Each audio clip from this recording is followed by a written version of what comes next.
they hear like something from somebody they respect, and yeah, it destroys them. Like, oh, well, I gotta paint in this box over here so these people respect me. And oh, this crowd likes a different box, so I gotta paint that in that box. But you never let yourself be you then doing that. Yeah. And if you're not going to be you, then you're not really getting Well, you have to ask yourself why you're doing it in the first place.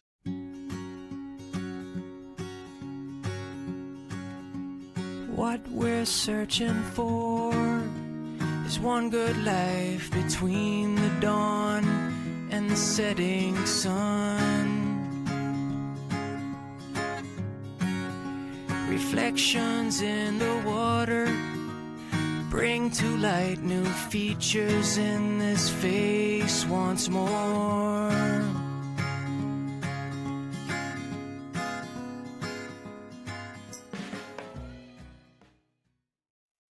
Good morning, everyone. Welcome to Art on the Rocks, Creativity Unfiltered. I'm Jillian. I'm Kathy, and we are so excited today.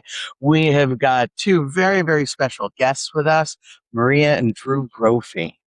Hello. Hello. Be here. Yeah. We're excited to have y'all. Oh my God. I mean, well, first of all, Jillian and I have been following, actually, I started following you years ago, and Drew, you're a Myrtle Beach native, and when you just came in here to the gallery, you said, "Oh, my dad used to own a shop down the street here." Yeah. We're located on Broadway Street, which is the oldest street in Myrtle Beach. Yes, it is. Yes, it is. Or I should say Some regular history here. yeah, which is really cool. And then Maria, I bought your book, the business and licensing, and it sat there on my desk forever. And then of course we started the gallery and saw the mastermind that you and Oliver are doing, and next thing we know, here you are. Yes. And I actually missed a class with you. You were teaching at the museum. Oh, years ago, and Yeah. I had signed up, and my mom had gotten sick, and then I was going. I missed the class. I beat myself up every day over that. Right. Yeah. I know. I think that was in 2018. Yes. Right. And that was funny because one of my girlfriends actually attended it, and she said, "Drew has got all these Posca pens." And I'm going, "Get me a box." So I have a box of Posca pens from that event. So full circle. Yeah. Pretty It's cool. awesome. So it is amazing that on this street to be here is very nostalgic for me, because I mean, I was here as a little boy on the street, and then I had my first studio in the street, and it's just kind of amazing coming full circle and be back there. So when you had your studio on the street, were you working the same style, or just finding out who you were as an artist? About that journey. Yeah, so I was pretty much the same style, Okay. but trying to not be that style, trying to be more refined and find something a little bit more sophisticated.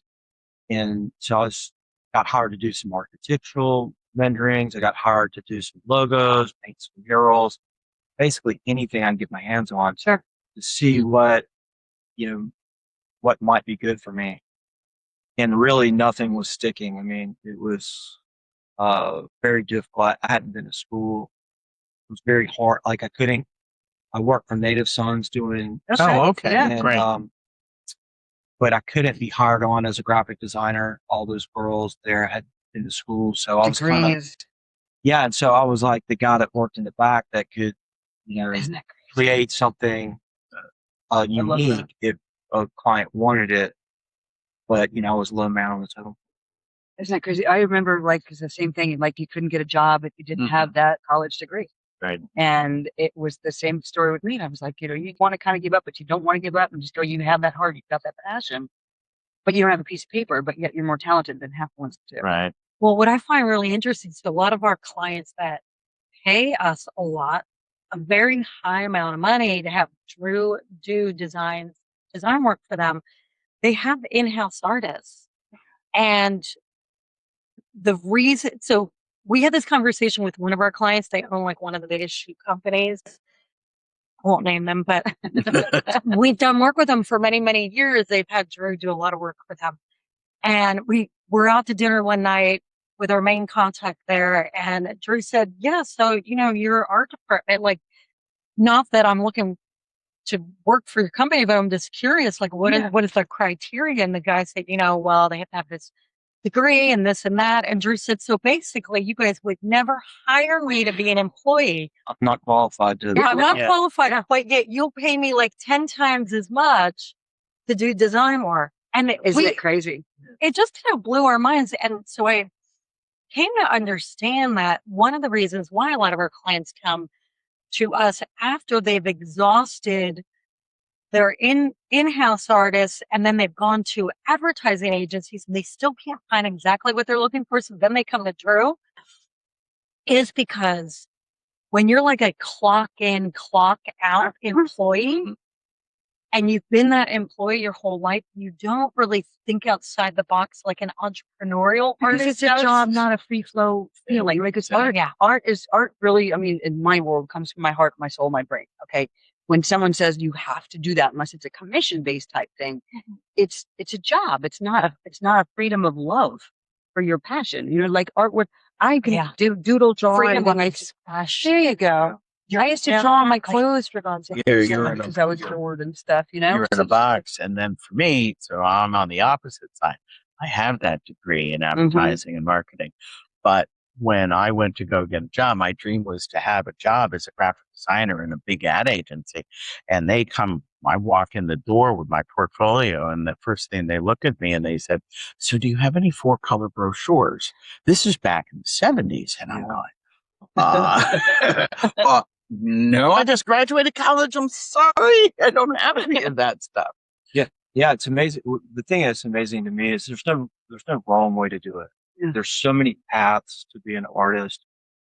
And I mean, we all had to discover those paths for ourselves.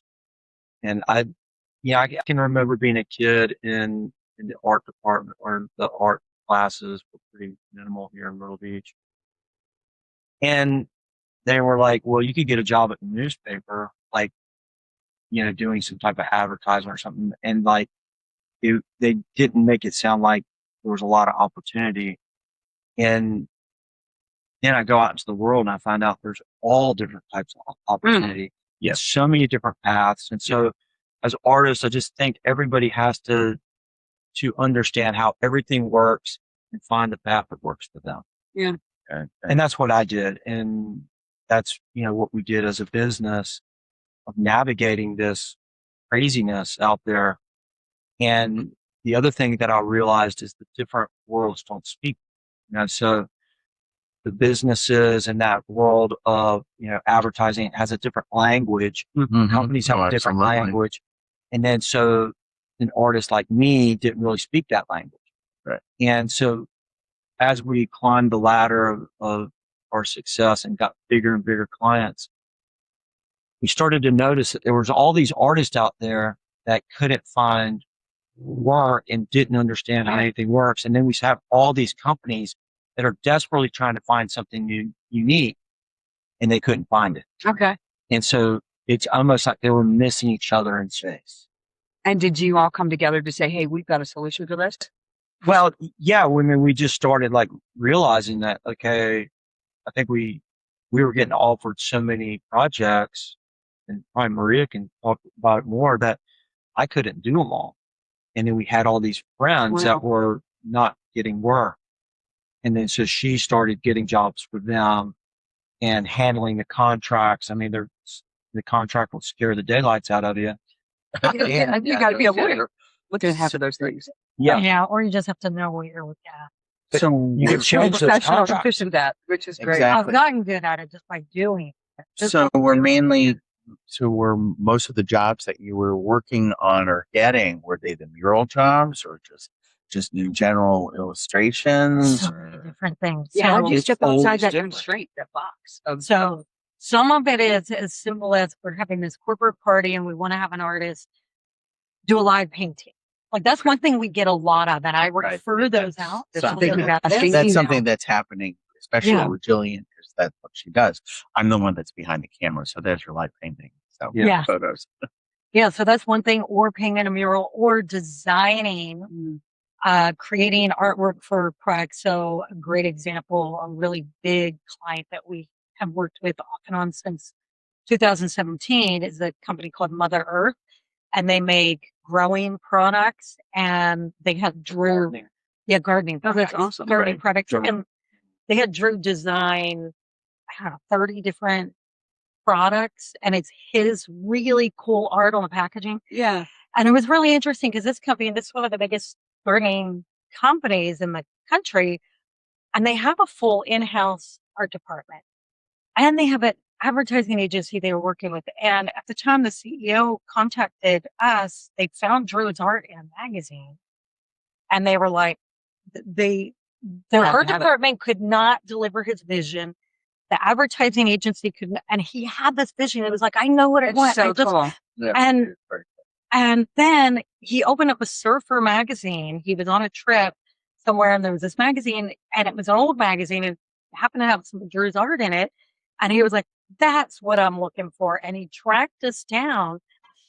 And at the time we had never worked with a company that big. And I did have a little trouble with the language, speaking the language and dealing with a company that big, but they were great people and we worked it out and we got paid more than we ever had. So were you guys like intimidated by them coming to you going, oh my God, this is exciting, but yet it's like, Yeah, it's terrible. always, you know, always when it's something we've never done before.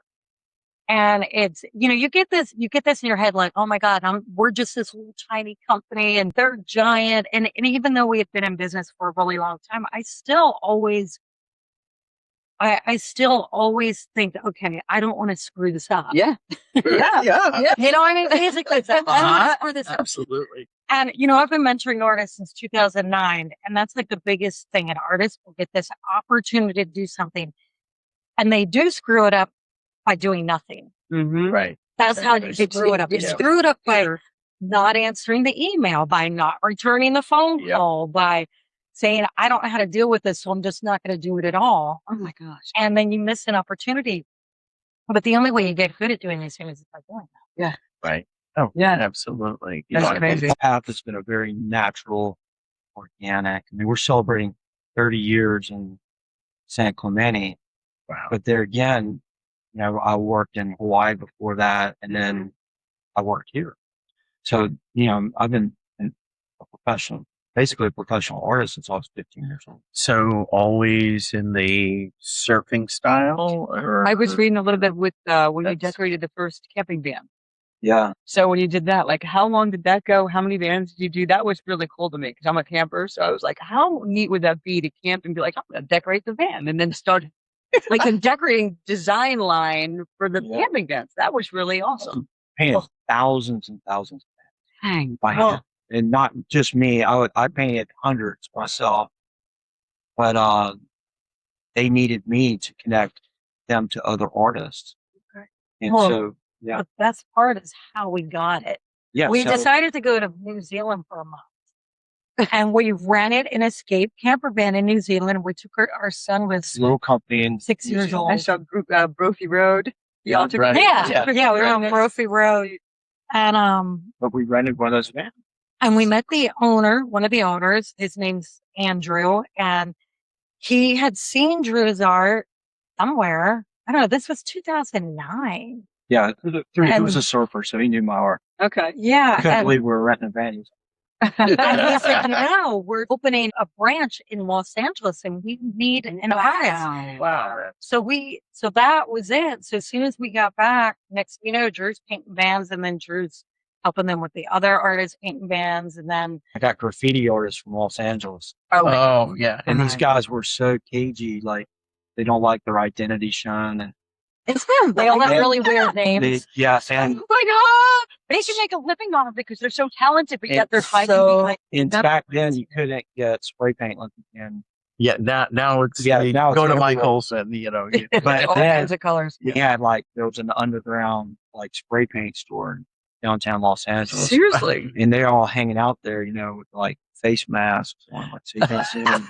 Was it Oh, really yeah. that restricted to get spray paint? Oh yeah, and the That's crazy. good spray paint. This is like the stuff out of Germany and Wow. Wow. Spain. And anyway, I was just like, "Hey, you guys want to, you know, paint stuff?" And they were like, "Yeah, we got projects." And I'm like, "I'll, you know, pay you $1,000 to paint a van." And they were like, you're going to pay me? And what do I have to do? And I'm like, I'm nothing. going to get paid, I know. right? Usually I'm running, going, You know, I show up at the place and they're buying rideshare vans, stripping them down, sanding them, and you know, there'd be like 5 of us painting vans. We'd have to paint them in a day. Yeah. So Holy crap. they'd be sanded down by morning. We'd paint them. They'd be clear coated in the afternoon. And so perfect for graffiti guys. You had to be fast. Yeah, because they are. They And anyway, and it was just so great. That's crazy. And then so every day I'm like, yeah, come back tomorrow. You can paint another one. They were just like $1,000 a day. And you learned so many techniques from them. Like these guys have the most amazing tech, and they taught Drew. they're like, no, it's not like this, like this. You know, they're just like, And they had like how all did these you do tricks that? with cardboard. And I don't know. Oh, yeah, But they had all these tricks. Do you ever see those guys on the sidewalks and they do like one of the They're making trash. scenes and Yeah, they're yeah. crazy good. Yeah, they are. So I've always been enamored by that. yeah, that's just another example of how organic things happened and learning a different medium and applying it to something that was totally out of its place. Like people were like, you're gonna paint vans or you're gonna rent them, and the next thing you know, there was thousands of them. Yeah. And they were renting them to people to go to the national parks. And so Very cool. so you show up at the national parks like Yosemite, Yellowstone, the Grand Canyon, and those vans would be everywhere. Wow. And we got to sign them. Oh, that's so so cool. Yeah, do they still exist? Like, does anybody have them collected? So Yeah. I just got an email the other day from a guy who said, I bought an escape camper van. It's got Drew's art on it and I love it. He sent me pictures. Yeah, it was really cool. I would want one. Yeah. I would go camping with that like all day long. Yeah. So, Well, you get attached to them. Well, we rented ours in somebody else's artwork in New Zealand. Like it becomes a part of you. Your adventure. yeah. You just fall in love with it. I think that's so beautiful. You all started like as a young family doing that together and like supporting the whole like with the art and growing together. And we were painting while we were there. So Yeah. I would be working Surf shop. at surf shops and doing projects. So I think we tallied, I worked in like 17 or 18 different countries. Oh my goodness. That's really So a lot of that was painting surfboards in factories. So that's like a whole nother dynamic of learning how to do business globally. The world becomes a lot smaller and somebody pitches an idea, well, we want you to come to Costa Rica and work. Yeah. And then, so you have to navigate that and bringing all the supplies with well, you. finding the supplies there. and, you know, a lot of these companies, you're like, okay, well, you're going to have to fly us there for this up. And they're like, okay.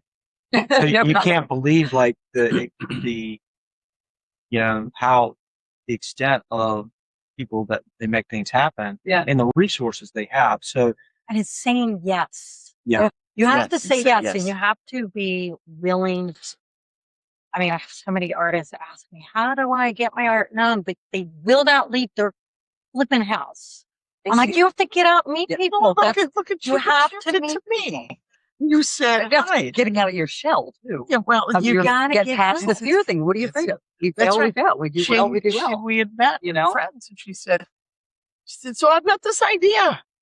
I want to start an art gallery. Well, because the passion is, we had no idea. We become friends both years had, ago.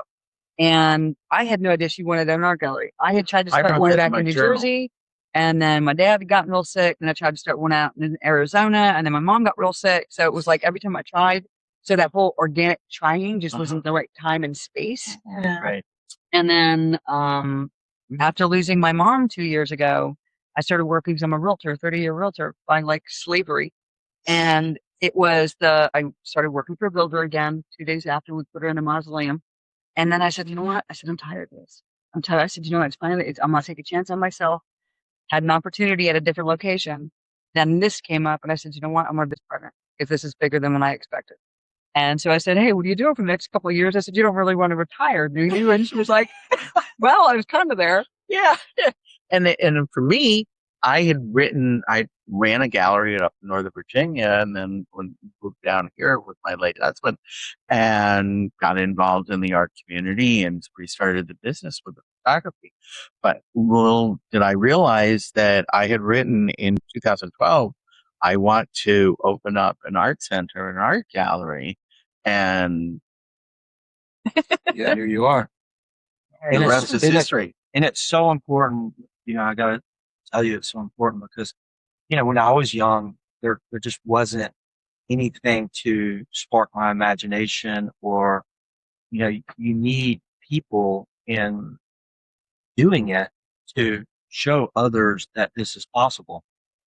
And otherwise, it's just like, well, how do we do this? Like when you're good at something, the same thing with like music or anything. Like if you never saw live music, you wouldn't realize, or, had a music teacher or listen to an album. But like for me, people that did art, there was not a whole lot of people, but they were the ones that like got me started. And I mentioned meeting Duffy. She started them right around the corner. Right. And she needed somebody to share the building with. And so, I was a teenager. I was like, and it just happened to be across the street from my dad's business, which that worked out. Yeah. And, my dad had me like doing manual labor. I'm like, Working carpets out. Yeah. Like I've had, we all have to go through our stuff. carpet rolls in the middle of the street. Oh, My dad said, telling me I had to cut it up because it was too big to move. I had to roll it across the street with a car. I kind of cut it, roll that piece up, roll it back across the Take street. a break from your creative. And then I'm like, okay, I think I'll try this painting thing. But where did you create your style from? Like, where do you think that came from? That's so my unique big and so like we all love your style with the art and well, it really comes from nature. So it's another thing about Myrtle Beach. I grew up in the woods and in the estuaries and the sand dunes, and the wildlife around here is amazing. And so to me, everything was alive. Like, there's bugs, and frogs, and snakes, and turtles, and alligators, and birds everywhere. Yeah. Bears, and you're just like crocodiles. Yeah. Yeah. And then I love to surf, and I'm in the ocean, and there was really nothing else to do but, fishing and surfing. And so that was a part of it. But then the other part of it was the pavilion down there and just the beach lifestyle of, tourism. So like just that pure joy of being a kid or being on vacation and we get to live that. Right. Yeah, and that's so the cool part. I would say it was a lot of it was inspired by that, that boulevard down there. Mm-hmm.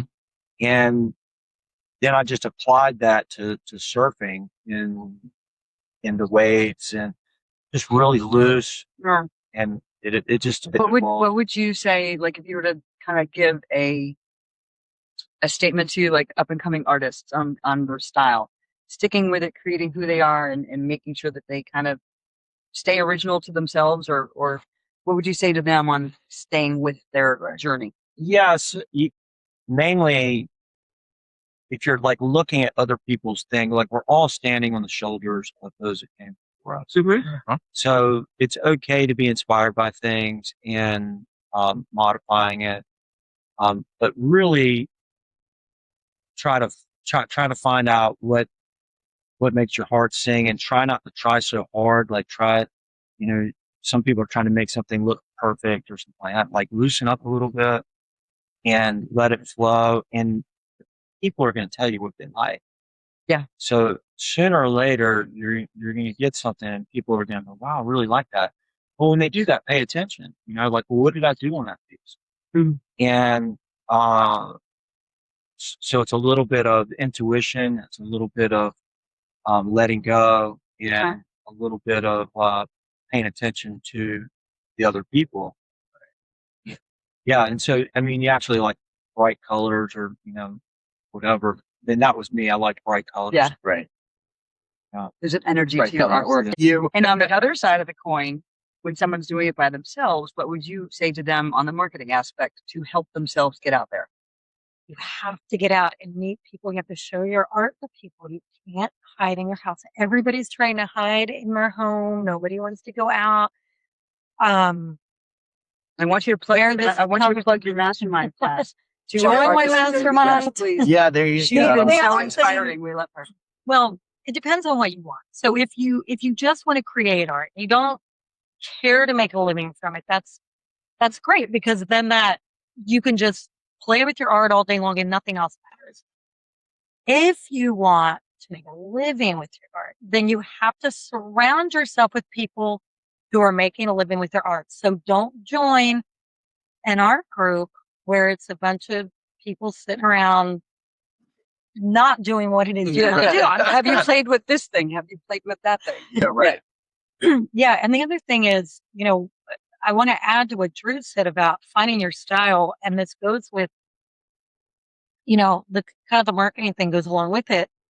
Be wary of bad advice from smart people, or I'd like to say dumb advice from smart people, because there were a lot of smart people giving Drew bad advice when he was younger, telling him they told him, don't do the style he's doing. It's not fine art. It's Really? not respected. Yeah. The stuff you're doing is never going to make it in a gallery. It's never going to make it in a museum. It's never going to make it, period. It's not But real. you know, It's it's not not real. real art. It's not real art. But you held strong to your style and passion, which is So- awesome. So when Drew said, see who loves your art, I want to add to that, except for the what's the word? The Authenticity. authority figures. Oh, Right. Like the Gatekeepers. gatekeepers, The authority gatekeepers. figures. Don't listen to them, because they're in a different world.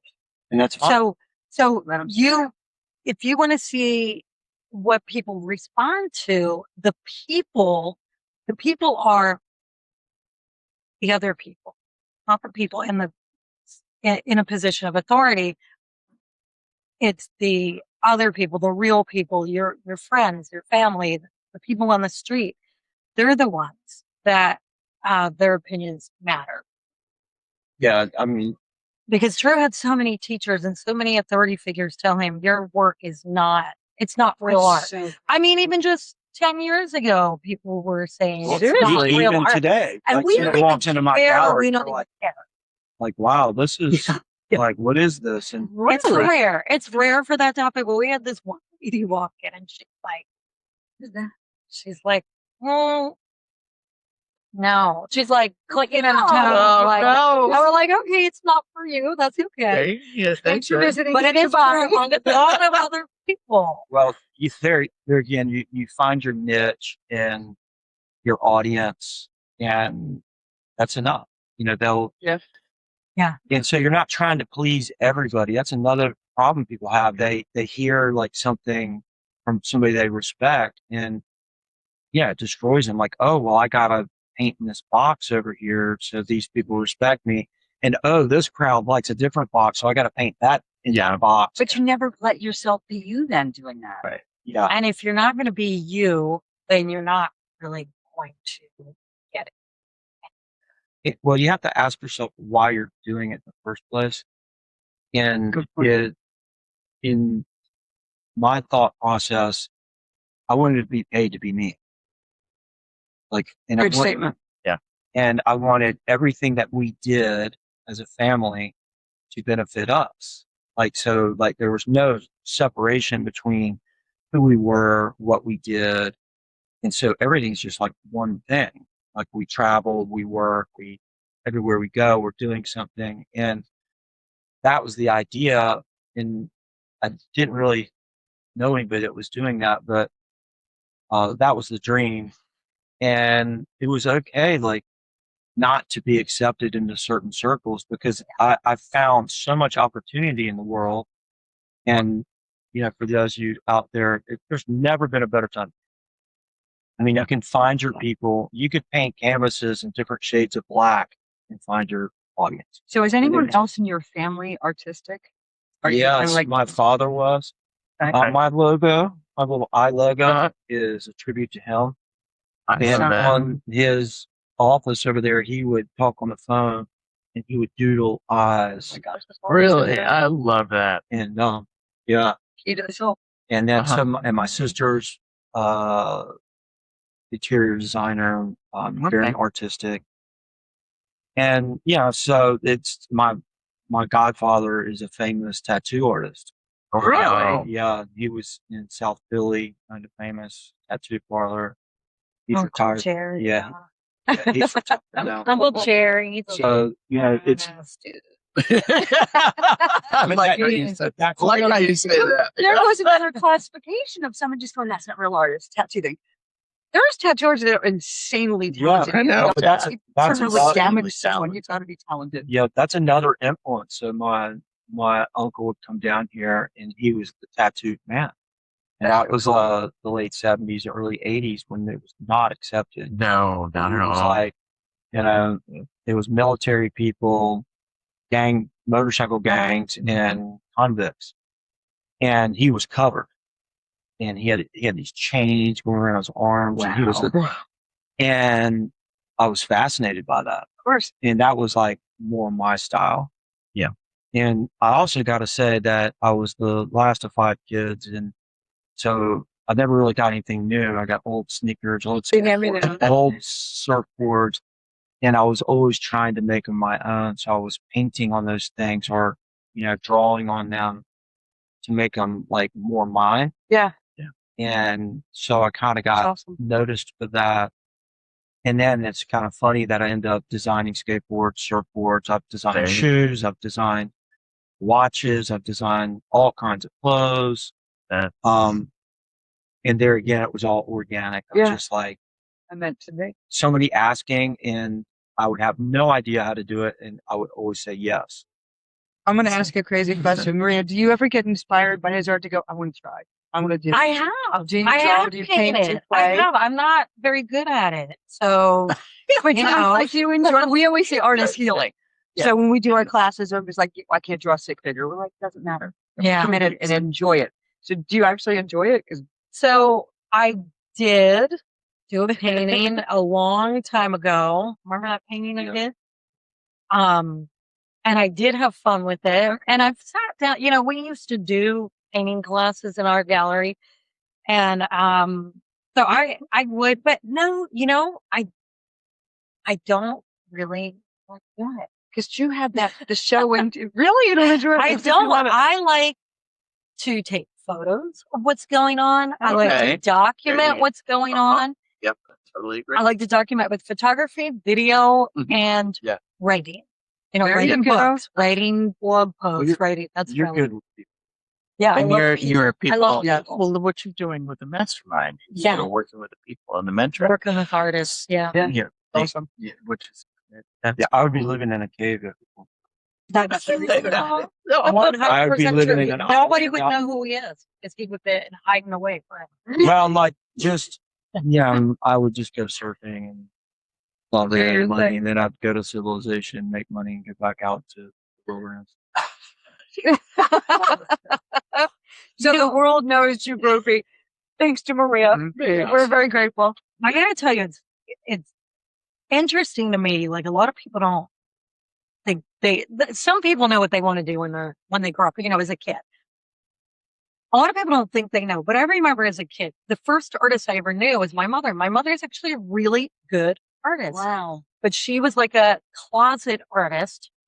She didn't know how good she was. Yeah. Wow. She was so insecure. Her art is beautiful and amazing. But I was fascinated by people who were creative, and that includes musicians, painters, sculptors. And as a kid, I dreamed of being a writer. I knew I didn't have those other talents, but I made this decision as a young teenager. I am going to surround myself with artists and musicians.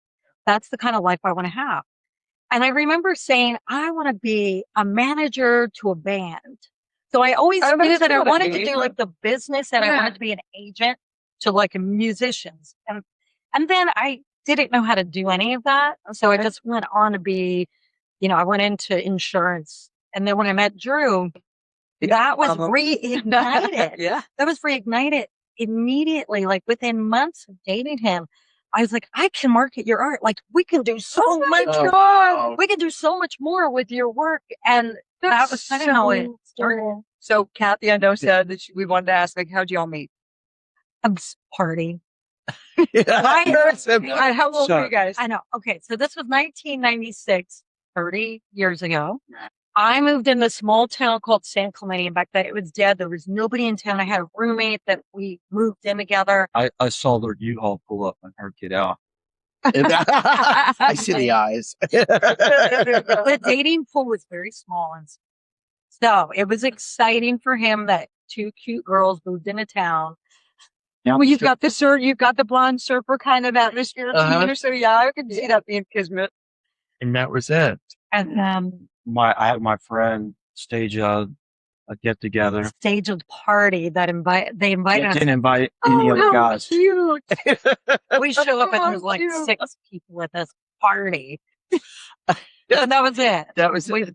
We had a plan for you. That was it. That's brilliant. On that note of, her representing me, at that time I was working in surfboard factory. So a lot of people don't know what that is. It's like more of a technical job. So where you're painting colors like, fade, stripes, Their brand. flames, and you're doing it in a technical, like, production line process. And so you're kind of a behind the scenes person. Mm. You're not signing your work and that type of thing. But I got paid well, and my idea was it didn't matter to me as long as I was doing something I was good at in the things I was interested in. I was happy with that. Sure. And then I began to expand out of that. But that was the bread and butter that, was a real job, and it was really great. Being around all the best surfers and shapers and craftsmen. So, I'm really a product of like really great craftsmen. Okay. And back then we had big brands like OP. We had big things. And I wore my OP all the time. Are you kidding me? And- I love my OP. And so in that environment, especially in Hawaii and Southern California, they were still small enough, to where there was people actually making the samples and designing things. Our little town in San Clemente, that's where the surf industry was really birthed in Southern California. Yeah, And they designed things like Hobie cats there. Oh, yeah. Hobie started there. So I knew all those original people. They were older men usually that were still around. And then I started coming more known for this other style of art I was doing. And Maria was starting to get involved. And at some point, I was really noticed by these bigger companies and going to this thing called SEMA, which is a Surf Industry Manufacturing Association. And they were bringing me into the greater machine. Wow. And that greater machine was corporate, turning corporate, going from this like craftsman type of thing to these corporate Big entities. business. And they wanted to pay me a lot of money, some of these companies, to go in-house. So this is a big thing for artists to know, which is great working for a big company. It's like kind of like a cash infusion. But what you don't realize is, number one, you're 9 to 5 or, 9 to all the time. That means if the Production. surf is good on a Tuesday morning, You're you're not not going. You're not surfing. going. Right. But, That's what it was all about. Your freedom is gone. but also your decision making is not the same. You're doing what they want. And it was very alluring. And so, I'm tried it out. I remember going in and they were going to pay me a lot of money and I was going to have to drive to work, which was like, What's Traffic driving? Irvine, which is like a 30-minute drive. and so that was scaring me. But California traffic. Like, Yeah. And then I show up in these offices. I'm like, you only got it extra service. seriously. Yeah. And it was freaking me out. And Not my people. They're just not my people. Corporate And there again, those craftsmen, I think they're all artists. They're all amazing people, and you can learn so much from them. And so I couldn't do it, and I had to tell my friend who we started together. I said, I can't do this. Did they freak out, going, "Oh my God, we lost him"? Well, everybody told me I was stupid. Everybody said this is like the worst mistake of your life, and I was asking advice from all these people that were in that world. And they were like, "Oh, look, this is your opportunity. This is your window. You got to take it." And I said, "No, I think I'm just going to like work out of my garage." Maria, what was and your work with opinion my on wife. this? Yeah. I was with him 100%. I said, go work. Do not go work. Yeah, for them. You and- can do your own thing and you'll do it better. I could see Yeah. see it, the Yeah. potential. But Right. like I'm telling people, I'm like, yeah, I'm going to work with my wife and we're just going to start over in our house. And I mean, I literally had some of the people I looked up to, like, that's going to be the dumbest decision of your life. Don't ever work with your wife is another dumb advice from a really Yeah. smart man that we know that started a $1 billion company. Yeah. And we really respected him, but he So- very strongly told You- Drew, Yeah. don't work with your wife. So tell people to listen Glad he to didn't their intuition, because here's the real thing that unfolded. If I would have taken that job, immediately they would have owned everything I did. Absolutely. Yeah. Copyright. And they also were in the contract that they would own my style. Oh, No way. And so yeah. The You know, red that was flags kind of the- everywhere. that was like a deal breaker. And then, so everybody around me was telling me this is the dumbest decision ever. So I was like kind of kicked out of the team, kicked out of the club, Oh yeah. started over. And, you know, we basically totally started over from scratch. Okay. And then all these years later, I own all the art, I own all the style. And now you get Now paid for your creations instead of having them. Yeah. And not just that, now those same people look at us like geniuses. Like, how Of course, So it took it's- believing in yourself. But it's also And having that a good time. support system, though. That, I mean, like, so the guy who probably said don't work with your wife probably didn't have that connection that you all have. It's So that's not organic to begin with. And- You know what I mean? And So, so, and it yeah. doesn't mean one pass, you know, better than the other. Like there's plenty of people that would just love to show up every day and do what they're told and get paid a lot of money. Yeah. And that's fine. But that Root on wasn't for me. I wanted this different life where we were actually building something for our future. And, you know, these are just important things for people to think about. What do you want? Where do you want to go? How do you want it all to play out? What do you want your day to look like? Yeah. Yep, What kind of people do you want to be spending your day with? Because that's your life. That So is your true. life, what you do every day. For us, we wanted to travel. Yeah. We wanted to have kids. We wanted to take them around the world. We wanted to have the freedom to To do this. travel a couple months Yeah. every you have year. one son, how many kids? Yes. So we have one son, and then we raised our niece for 5 years. We had two teenagers. We Through the difficult year. yeah. I see the look. The rebellion years, we used to call Yeah, it. pretty much. But we took them everywhere. How are they in the lifestyle? Like art and the surfing, are they have they clung on to that? No, They could No. they could care less. they care less about what Really? they have. And our son, Dylan. I mean, he went on all our business trips. We've spent months in Australia, New Zealand, Mexico. We've traveled all over the world, and Remember we took them to Sesame Street. Oh, that was it. I had a meeting with Sesame Street. we had a and, meeting with us. he's like, hanging out with us. He was little. In I mean, New he York was City. so cool. And and that was back when it was really frowned upon to take your 4-year-old to a business meeting, but we didn't care. That's the thing. Like If he was invited, we're not going. Well, then there you go. That was very well behaved. He was a good Yeah, kid. yeah. They needed But- you. You didn't need that. So for you Yeah. to set Yeah, that precedence right. was really, that's a big thing. And one thing I want to say about, like, we were talking a lot about like our corporate clients, and then we also, Drew has a good number of collectors who buy his painting, right? And they're really, to me, the most important thing. Yeah. They're the most important. They're the ones that have supported us, and not just supported us, but they're the ones that also get so much out of the art. Become part of the story. They become a part of the story. But the reason I like the corporate clients, the reason we do the corporate work is because the corporate work, you get paid so much more, so it subsidizes Yeah. the other stuff. Of course. It Yeah, like in bands, Yeah. the big thing subsidized the little things. And so if there's a really good band and they can't afford the art, Or they won't pay more than a set. and so and you really want to do it because it's cool. You know, you kind of got to package it in a way for it all to work. So have you done that? Like, I know I've had people like back in different states and stuff where I lived. I can't pay you all that much, but I can guarantee I'll promote you. I'll do this and do that. No, Do this. Have you ever like done that? Like I've done art at that whole like, yeah, let's try and get my name out there to try and get my art recognized or seen. So I've done things at say discounted prices, like murals on sides of buildings. Right. I did plenty of them in Arizona. Yeah, But you can't. Yeah, it's a most of the trap. time that doesn't work out. and desperate. Sometimes it does. So Yeah. if like But for it can be a example- trap for people.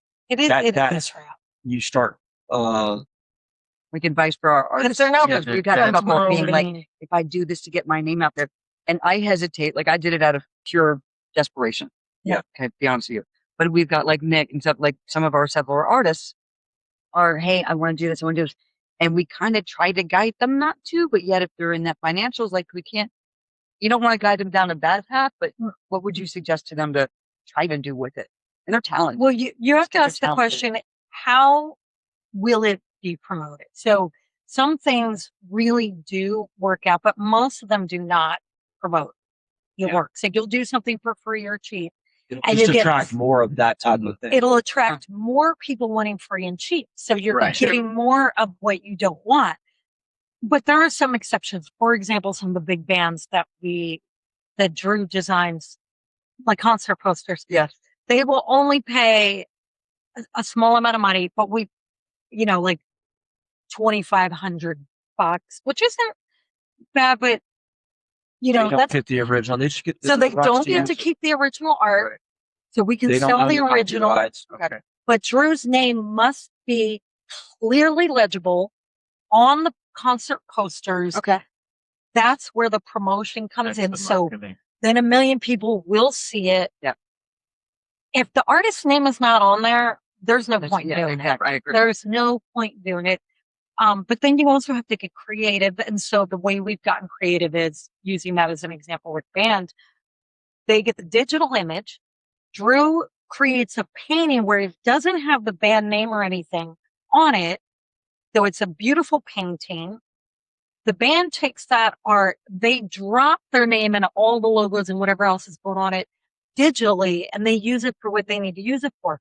We've got this painting that doesn't have all that stuff on it. We sell the painting for like $8,000, Okay. right? And then we also take that and we sell art prints of it. Sometimes we'll print it on t-shirts. And so that's how we figured out how to make money off of that art over and over and over again. So that's how you have to get really creative. So yeah, our business model So it you always own has. the copyrights. Yeah, That's the key. There you go. Yeah, it's Yeah. important for people to recognize what our business is because a lot of people don't know. Yeah. So every time I create a painting, we're getting paid by somebody that usually created it, to get it started. And then it goes through its lifespan of everything that we do with our business, where it immediately gets photographed, it's caught digitally, it goes for sale because so somebody can buy it as an original or used. Can you still own your Mhm. rights on that when you sell it? Yes, and so as the life of the painting goes, it has a potential to earn money over its life. And so some paintings, they might make $5,000. Well, it was worth painting, and everybody's happy. Yeah. But some of those paintings, if people like them, they have a whole lifespan of different licensing projects, different, just in prints in general. It's limitless. So Yeah. we have one painting that's earned well over $500,000 in its life. Wow. So that's He painted it in 2006. so. Oh my God. So let me ask you a question on the licensing aspect. How do you know which pieces are worthy of the licensing? Going after that. Your fans will tell you. Really? It's the ones that it's the craziest thing because a lot of times I can pick them sometimes. I know when I do the sketch, I'm like, that's going to be a good one. But every once in a while, I'll do one that's a sleeper that just takes off and it's not the one I picked. or the one I thought was going to do good. So, you just have to create a lot of work. Mhm. And, Yeah. like, so usually like in a series, if I do a series for us and it's not part of that whole licensing or not part of the bands or, surf companies, and I just do something for me. So let's say I do 12 paintings. Out of those 12, I mean, they're all going to make money, but there'll be one that just goes. Takes off. And you're, Usually just- our least favorite. it's so weird. exciting. Right. It's exciting to watch because it just kind of identifies where people are at and what they're liking. It could be color palette. It could be just subject matter. So it's important to create a lot of ideas and get them out into the world so that people can tell you which direction to go in. With the licensing aspect, how hard is it to get to, like, for advice for everybody who's got their thing they're going for getting things copyrighted or protected? How hard of a process is that? To copyright your art, it's easy. I mean, you just have to sit down at the computer for an hour the first time you do it because you gotta their website's like from the 1985. But it's an easy process. Is it tremendously not- expensive? They just There's a made couple it different ways better. So it's like I think right now it just recently changed. I think it's like $55. And you can copyright up to 10 images on one application. I mean, there's a lot of little nuances to it, but my recommendation to artists is don't get hung up on it. Like definitely copyright at least your most popular or your favorite painting first, just to like learn how to do it. And, but don't, like I've heard artists say, oh, I'm not putting anything online and I'm not doing anything to my art until I copyright. I'm like, that's ridiculous. You can't let that stop you from moving forward. You have to constantly move forward, even if everything's not perfect. And as far as licensing your art, like there's complicated licensing programs where you're trying to get your art on, kitchen products and Walmart, right? That's complicated. That takes years of making it happen. There's a really simple way to do it. There's another kind of licensing, and that is you go to like your local brewery and you license your art for beer cans for the season or a winery or, there's a lot of smaller, easier ways to do it. There's not a lot of money in that, but it's good practice. Yeah. And it's really fun to see your art on these products. And it's a way to kind of step into it, you know? That is really cool. So, talking all of the art stuff, what is your favorite material that you use? So I'm watching all of the videos. You're doing a lot of work with the Posca pens and all of that. Yeah. So I'm famous for the Posca pens, discovering them and kind of taking them around the world and painting surfboards with them and applying them to paintings and all different types of things. And that's great. That's the main thing that I use, even for my big paintings. And what's great about the Posca pen is it's a very unintimidating way to paint. You can paint very quickly. And my process, I have my process down, my method of which I paint. I know exactly what's going to look like. Like, so that's a really important stage to get at for any artist is, to have your process down so that you're not guessing anymore. Mm-hmm. You know what you're doing. You know how you want it to look, and you know how much time it's going to take. You know when to stop. If somebody's paying you to do $1,000 painting, you don't give them a $5,000 painting. Yeah. So these are all important things, but the Posca pen is great, and it's great to get your color theory down, your design down, and be able to start and finish something quickly enough to get the satisfaction of completing it. Yeah. So a lot of artists, they get stuff and then they got a bunch of dead paintings like that to have done. Right. So that's why it's good for anybody just starting out or somebody trying to get an idea out quicker. Then you could kind of do acrylics over top of it and add more texture, more effects. All right. And maybe it might also help you get just more confident in your ideas so that you can take on a more sophisticated medium. So it brings to you and I were talking about, because we like to use the paint pens, and they're all They're less I- intimidating when we're teaching. especially with that. Yeah, Like, for- because a brush yeah. to someone is just it Yeah. scares I'm people for going some to reason. make a But you put a brush on a marker and they're like, oh, okay. Yeah. It's Yeah, wild. it's more intuitive because they're used to using that. So, I mean, even for me, I look forward to now spending more time on paintings, making them more sophisticated, using lots of different mediums and having fun. Yeah. My main thing throughout my career is I'm getting paid to make something look cool. And it's usually a product, a skateboard, a snowboard, a surfboard, whatever, apparel.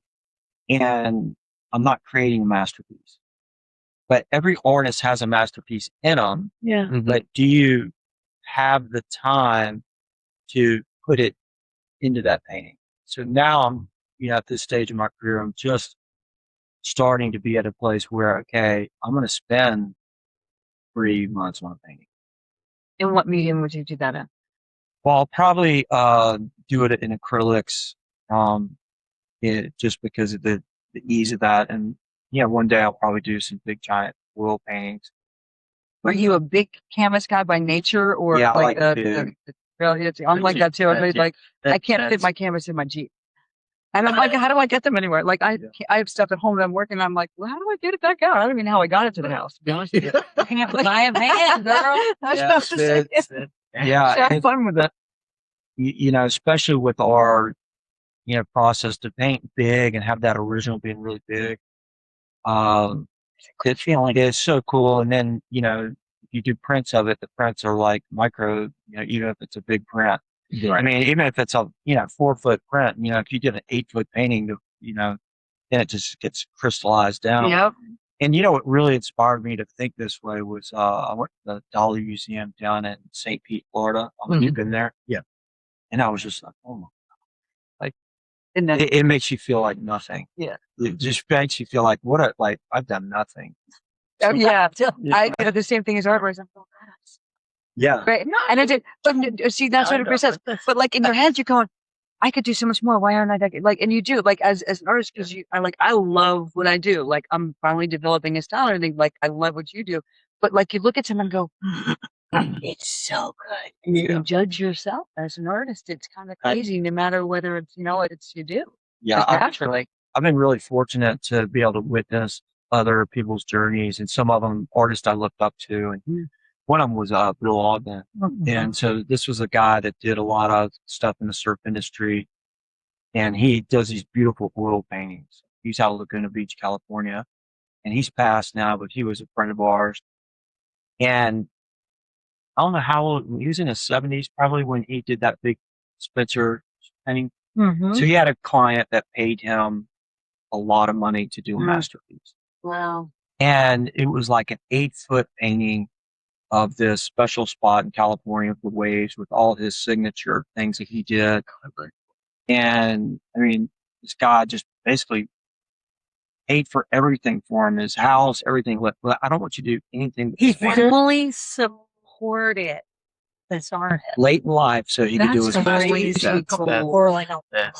And you stand in that, and like you see the prints of it, and it's beautiful. Yeah. You stand as the original, and there's like ladybugs at size. That's like that mural. So cool. And in the painting, you can't even, or in the print, you can't even see it. It's like a micro dot. But like in the painting, you're like, oh my gosh, he's got bugs in the grass. That's so incredible. That's so cool. And so that's what every artist aspires to create something or to be recognized and paid to paint something that's going to be like that. And that's what those Dolly paintings were like for me. Which is really cool. So is there one surface that you haven't painted on or dream about painting on, like the big, hairy, audacious goals?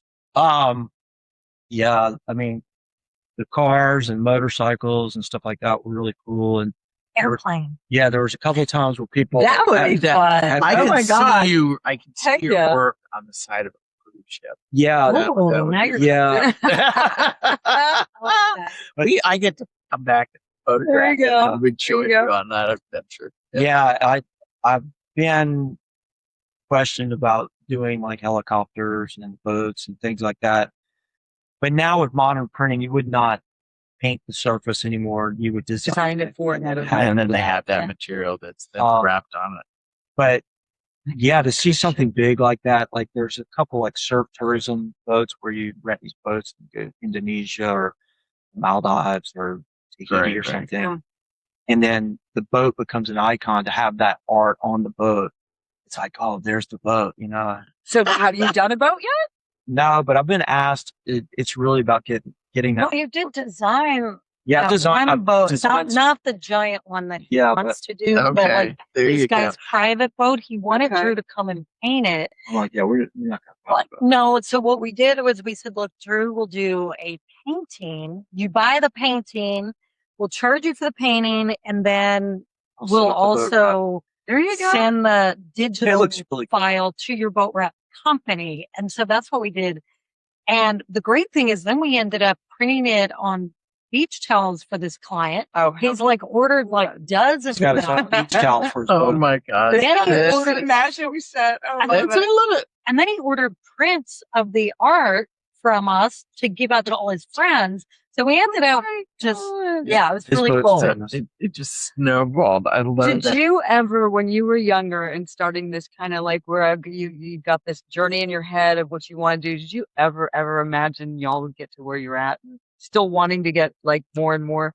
But do you ever picture yourself here? Like, Well, is that helping the journey I go? can speak for myself, but that you speak for yourself. But you know, I never really set out to do anything other than to be do something with what I was good at. You know, I was good at surfing and I was good at doing painting. So I was like, okay, well, I'm going to paint stuff within that thing.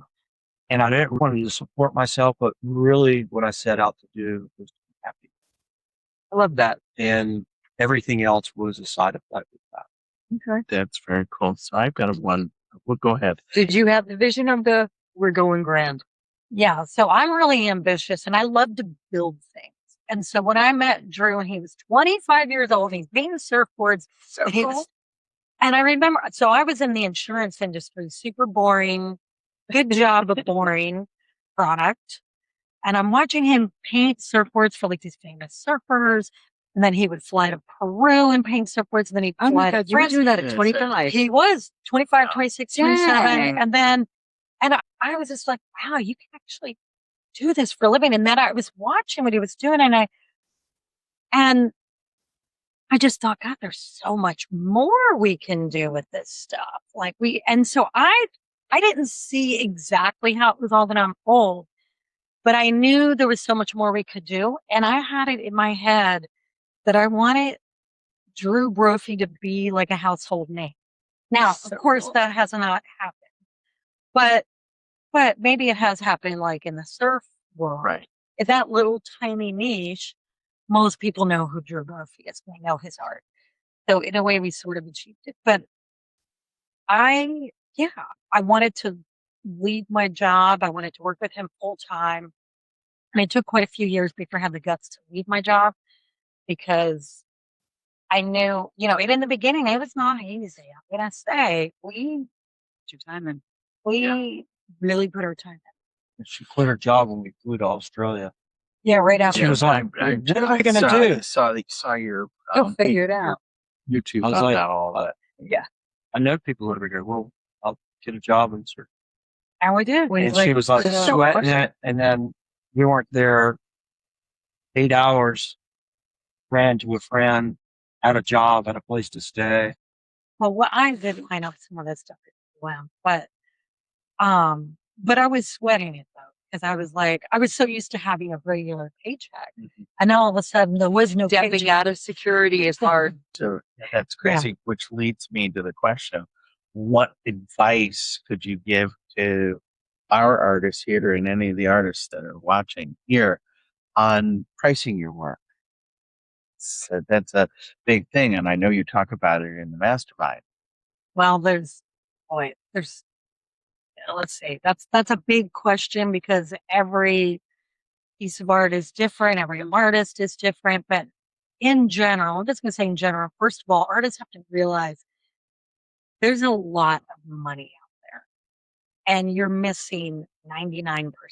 Most of the artists I meet, so like when artists join, I have this artist cohort, it's a 10-week program. And a lot of them, like it's super over 10 weeks, we just take you from here to here really fast. And most people don't realize they're missing opportunities. They don't know, you don't see what you don't see. It's like, what was it? The Native Americans didn't see the ships out, when, ships, They were on the horizon. the ships were on the horizon, but they'd never seen ships before. So they just didn't even see them. Okay. Right. They thought they were like floating trees or something. Yeah. Well, it's kind of like, we don't know what a boat is. If you're not aware of all the opportunities out there, you're not going to see them. You have to open your mind to the opportunities. You have to look at Sorry about other, my phone. a little chirping. It's the cricket in the building, You have to look at the artists that are successful and you have to say, okay, what are they doing? And sort of follow their lead. Because if you spend time looking at the people who aren't having success and they're sitting around and complaining about it, there's a lot of complainers. Do not spend 5 minutes with complainers because they will affect you and they will affect your belief system. And with your belief system comes your actions, and your actions are what get your results. Yeah. I mean, so what does that have to do with pricing? A lot of people are underpricing that art. Most people are underpricing that art. They're underpricing it because they think, who's going to pay for this? Who's going to pay these? One of the artists that I work with, her name's Laura Madden, this woman, in the month of June, last month, she made over $40,000. The first time in her life, she had never done over, I don't know, I think the most she'd ever done in 1 month, 10 or 15,000. Which is still substantially good. Yeah. Yes. It's amazing. Like for an artist to make 10,000 a month, but she hit 40,000. And when she got to 38 and there was only 4 days left in the month, I'm like, Laura, I think you can hit 40. And she's like, I don't know. And so she was waiting for answers from these interior designers that she had been talking to. And so it was a Sunday. And she's like, while I'm waiting, I'm just going to do this painting. She calls it her graffiti style painting. Most of her work is a combination of painting and sculpture. And it's somewhat sophisticated. But she decides to do this big painting. She calls it graffiti style. And she painted it in an afternoon on a Sunday. The very next day, she's reaching out to one of the people. She's like, I got 3 days to hit 40,000. This is the mindset now that she's in, right? And it's like become fun for her. So she's reaching out to this lady that's considering these other artworks. And the lady said, well, we're still not sure, blah, blah, blah. And she goes, oh, by the way, I just finished this painting yesterday. I'm just going to send you a picture of it. Sends the woman a picture. The woman says, how much? And Laura said, well, it's going to be 5,000, but I'll give it to you because you're in the trade for 4,500. The woman said, I'll take it. Oh my God. That's so cool. And now what I want to tell you about this painting, it's her graffiti style, which some of the galleries that carry her work told her, don't do those graffiti style paintings. There you go. It's bad. It crazy. It makes you look bad because it's not fine art. It's not considered fine art. And it's funny because those paintings, she has so much fun painting. There you go. Mm-hmm. Now, it's that similar same story to you, painting, so. another artist might have sold for $500 or $1,000. But Laura understands the value of the market where she's selling her art. Yeah. And that just comes with practice, and it comes with pushing the envelope a little bit. She's been pushing her comfort zone Because there's a big comfort zone with asking for Which money. one of your training programs got her into this? That's called my 10K artist program. It's a 10-week program. And, a lot of this stuff is mindset. A lot of it is mindset. Like, obviously your art can't be crappy, but a lot of artists think their art isn't good when it is. Yeah. Well, A lot of them downplay Society's value kind of of put a damper on art isn't or wasn't considered a career. It was a pleasure, or it was kind of like an escapism type thing, but it was never really like go get a real job. Like, so it's that. So you have to ignore and I think Yeah. I think that's a modern construct. So when you really look at it, going back to those craftsmen I was telling you about, Yep. that at some point in time, craftsmen and artists were considered the highest. They were like the smartest people, the most revered people, Mm-hmm. paid the most. And then somewhere along the line, it got demoted down to like this lower level Yeah. thing, Right. and this other thing rises up. But you really have to, like, who are the people that know how to do everything? I mean, the artisans, the craftsmen, Creators. right? I mean, the builders, like a construction worker now is degraded when that's the person that knows how to build your house. Mm-hmm. Right. And within that, the craftsmanship has gone down. The true craftsman, because the pay's not there. Right. Yeah. But if you really As it should be. flip that around,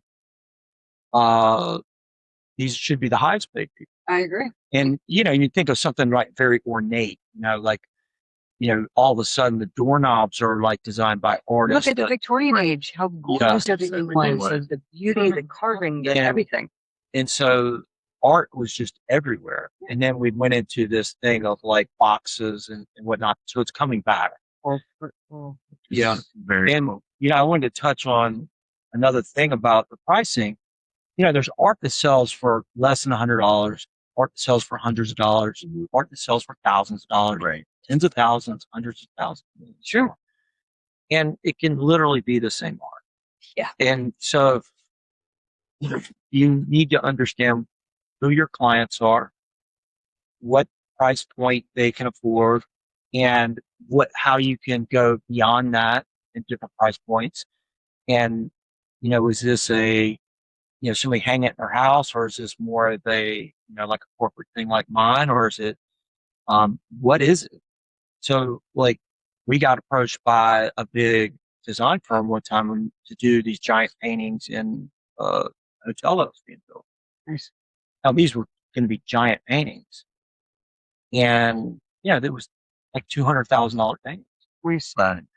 and I was totally capable of doing it. But at the time, our facility, our studio and space didn't reflect that. So when they came to sign the deal, they backed out saying, "Oh, you're not For real. you're not Right. what we thought you were."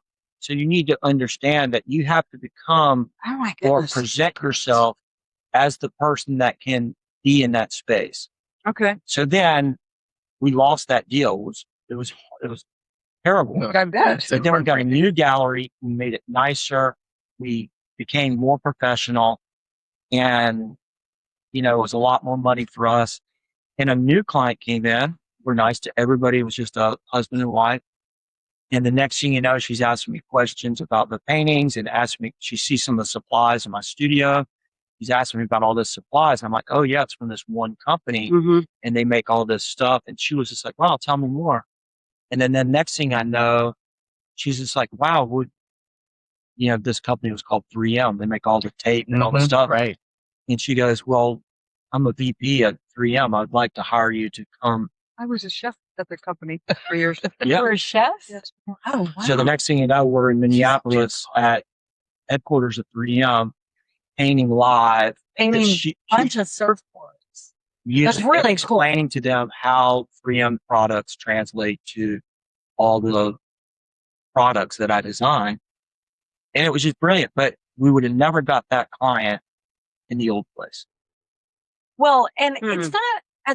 it's not just about the products. It was about the presentation. It was about, I think it also had to do with our confidence level Yes.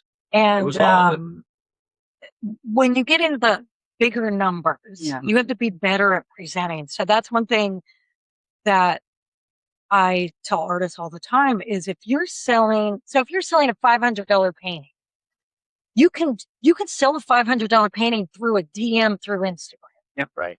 But if you're selling a $10,000 painting or even a $6,000 painting, you better get on the phone with that person. You're not going to sell a painting at a higher number. And non-communicating. Yeah, you have to communicate. So one of the artists I work with, I told her, I said, look, for you to get to this next level, and her art is definitely, $6,000-$8,000 value or more. I said, you have to get on the phone. She's like, oh my God, I'm so introverted. I can't talk to people on the phone. I said, look, you're going to have to get over that. And so she did. And she said, yes. I mean, that's why I'm here. That's why I want to get better at this. And it got more comfortable for her and it did make a difference. And she even took it to another level where, she doesn't have a studio space, but in her home, she has a room where she's got her paintings displayed. And she got this one client on FaceTime. And this was very uncomfortable for her. She's so introverted, but she wanted to sell her painting more than she wanted to hide. Okay. So, she came up, but she did FaceTime and she's standing in front of the painting and she's saying, okay, this is, telling the story of the painting, and she sold it. Yeah.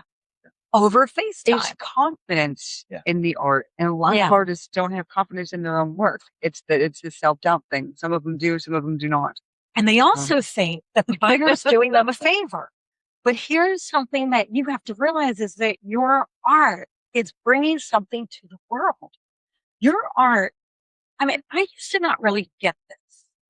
People would say, Drew, your art just like makes my life happier. And I remember thinking it's just a painting. And it took me a long time to like really get it. But this one guy, there was this one guy named Matt who lived somewhere in Texas, and he would order big artworks, not originals. It was always big prints, but he was ordering prints. Like every couple months, he'd order another print and another print, and they were big. And it went on for a couple of years. And then finally one day I get a phone call and it's his sister who calls. And she says, yeah, I don't know if you know this, my brother, Matthew. I go, oh yeah, I know that name. We've been shipping in for 2 years. And she had some questions about, and I said, what is he doing with all this art? Like he's at like a museum. Especially large. And she said, he was in an accident. He was paralyzed from the neck down. Oh, wow. And he could just lay in this room, and he was having the artwork hung, and his sister would like rotate it, the art that's in front of him. And this art made his life worth living. That's wow. That's really cool. So, which brings me to 2020. You got to COVID and everything like that, and the NDE. So, for everybody out there in the death experience, how did the NDE influence your art now or coming? Yeah. So Drew's near-death experience, for people who don't know what an NDE is, Drew died and came back. Yeah. Well, number one, I will never be the same. The near death was a gift. It's probably too much to go into here, but how did it change your art? Yeah, Yeah. It's kind of weird because it's kind of set me free from like even being worried about anything. Mm-hmm. So I kind of feel like I have nothing to prove. I think before I was striving to always be something more and had something to prove or wanted accolades or something. But that's all gone. And it kind of goes back to what I was saying. Like really all I want to do now is help other people mainly, but be able to create something that's going to last the test of time and something big. big paintings that really reflect the gift that I saw. And, so probably here throughout the rest of my life, the paintings are going to get way more sophisticated, a lot more deeper meaning, in mediums that are going to last the test of time. And, just become more of a part of our story. Mm-hmm. Yeah. And I think that's where great art comes from. Yeah. Because with the NDA, the NDE was great suffering. So like absolute brutality of life. And, here we are 4 years later. I'm totally better, but, not many people can had the experience of dying, coming back and then still be dying for so long, right? Still being told you're going to die, that your life is, over, and then saying no. Yeah. And, your mindset's everything. My mindset got me through all of that. Way more powerful than you ever dreamed. And so I think that's what artists are, is they have like this deep connection to life that, is able to,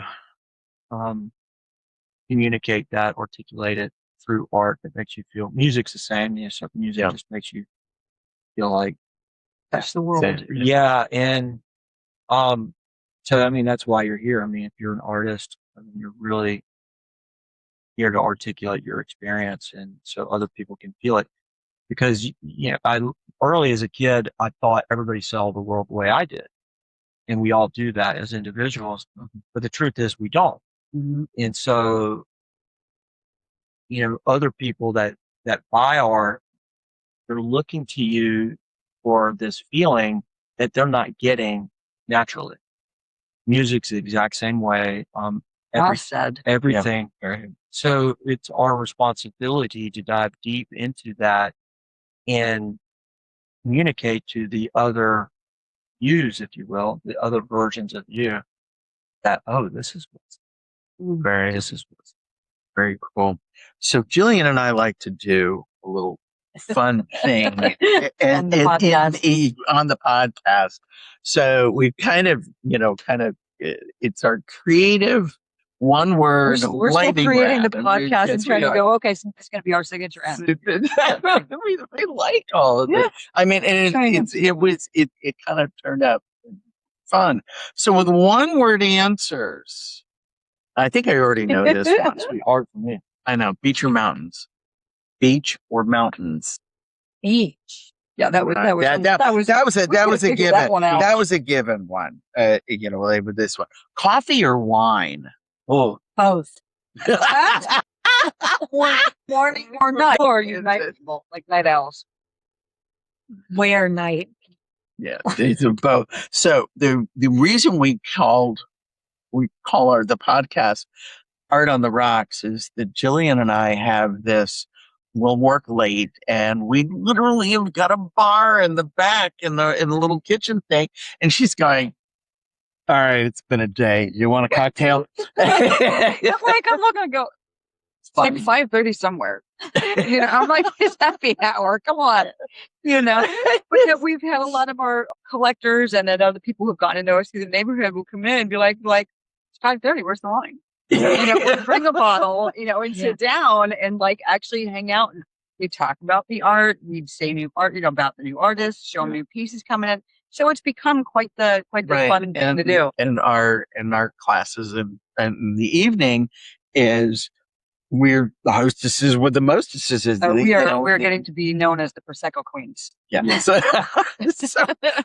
we come, it's like, hi, would you like some wine or Prosecco? And most of the time the Prosecco. And I inherited all of these wonderful old rattan trays. So now we can walk out with the plastic cups filled with Prosecco.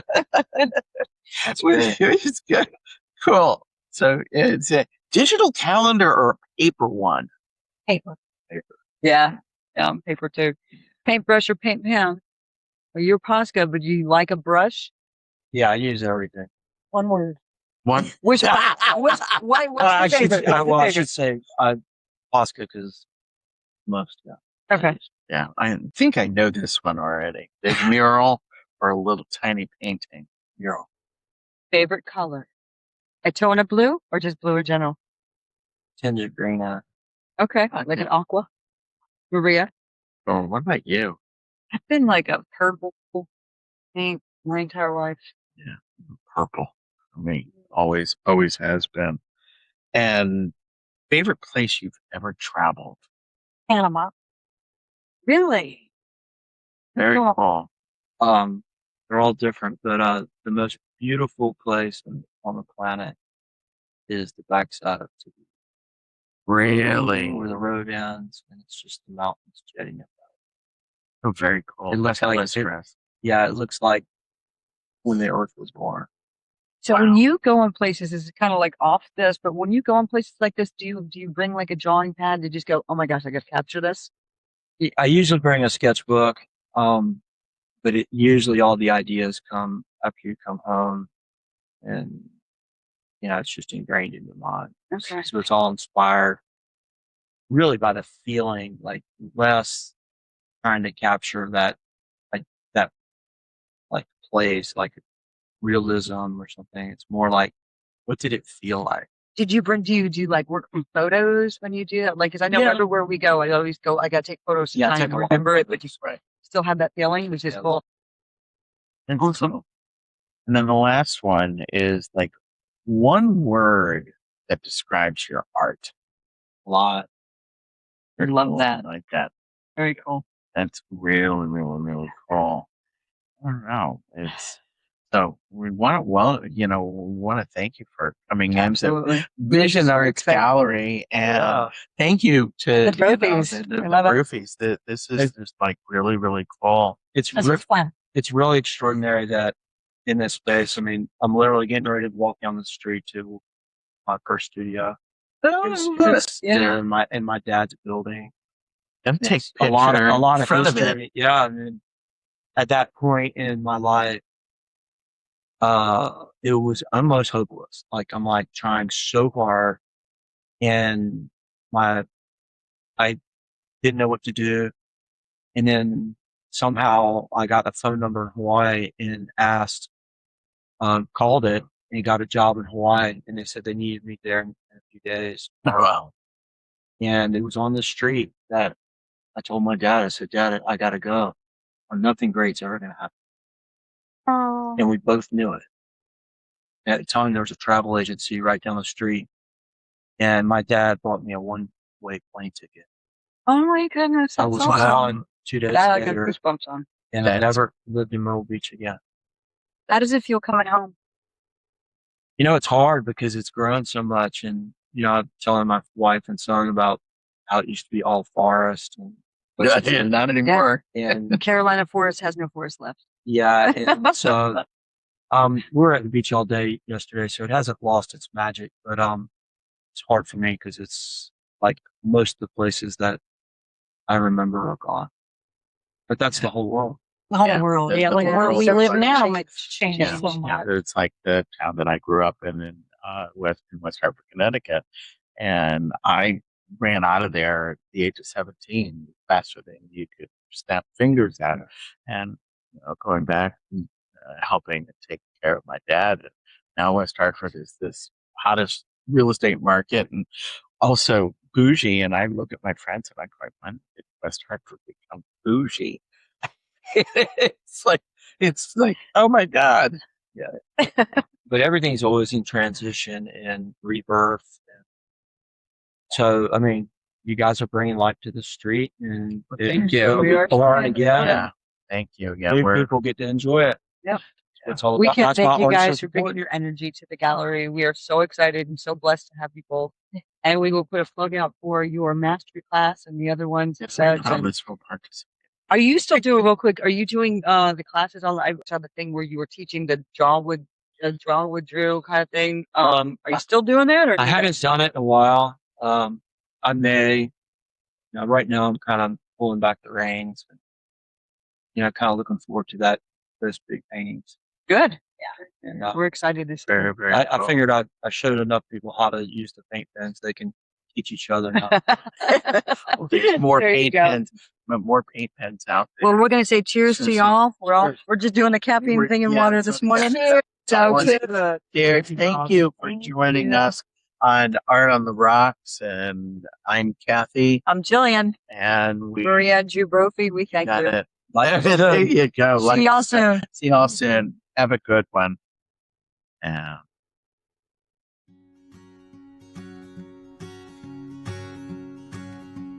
What we're searching for is one good life between the dawn and the setting sun.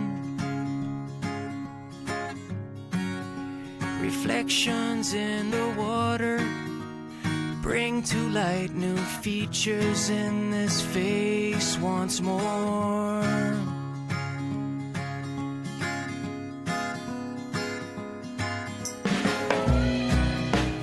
We go back in time